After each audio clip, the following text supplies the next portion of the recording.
राधे राधे। प्राणियों में सत्य की भावना हो, विश्व का कल्याण हो। युगल गीत। श्री सुखदेव जी कहते हैं, परीक्षित, भगवान श्री कृष्ण के गौओं को चराने के लिए प्रतिदिन वन में चले जाने पर उनके साथ गोपियों का चित्त भी चला जाता था।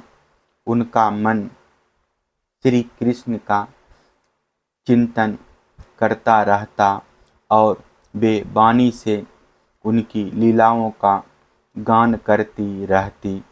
इस प्रकार वे बड़ी कठिनाई से अपना दिन बिताती। गोपियाँ आपस में कहती, अरे सखी, अपने प्रेमी जनों को प्रेम वितरण करने वाले और द्वेष करने वाले तक को मोक्ष दे देने वाले श्याम सुंदर नटनागर जब अपने बाएं कपोलों को बाईं बाह की ओर लटका देते हैं और अपनी भौहें नचाते हुए बांसुरी की अधरों से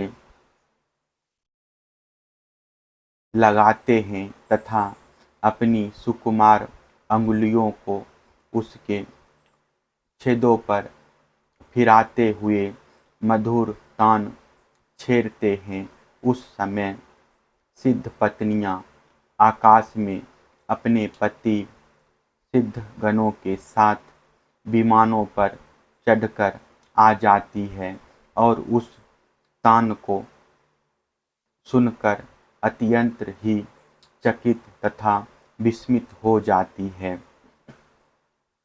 पहले तो उन्हें अपने पतियों के साथ रहने पर भी चित्त की यह दशा देखकर लज्जा मालूम होती है, परंतु क्षण भर में ही उनका चित्त कामबाण से विद्ध जाता है। वे विवश और अचेत हो जाती है। उन्हें इस बात की भी सुधि नहीं रहती कि उनकी नीवी खुल गई है और उनके वस्त्र घिसक गए हैं। अरे गोपियों, तुम यह आश्चर्य की बात सुनो। ये नंद नंदन कितने सुंदर हैं। जब वे हंसते हैं तब हंसिया रेखाएं हार का रूप धारण कर लेती है। सुरभि मोती सी चमकने लगती है। अरि वीर उनके वक्ष स्थल पर लहराते हुए हार में हास्य की किरणें चमकने लगती है। उनके वक्ष स्थल पर जो श्रीवस्त्र की सुनहली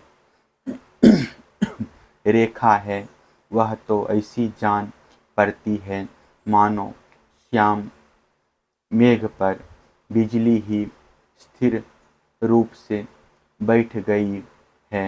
वे जब दुखी जनों को सुख देने के लिए विरहियों के मृतक शरीर में प्राणों का संचार करने के लिए बांसुरी बजाते हैं, तब ब्रज के झुंड बैल, गौएं और हरिण उनके पास ही दौड़ आते हैं।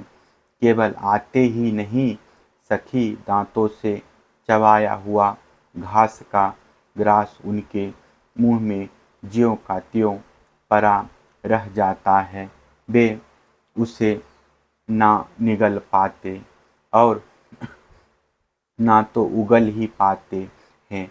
दोनों कान खड़े करके इस प्रकार स्थिर भाव से खड़े हो जाते हैं मानो सो गए हैं या केवल भीतर पर लिखे हुए चित्र हैं उनकी ऐसी दशा होना स्वाभाविक ही है, क्योंकि यह बांसुरी की तान उनके चित्त को चुरा लेती है।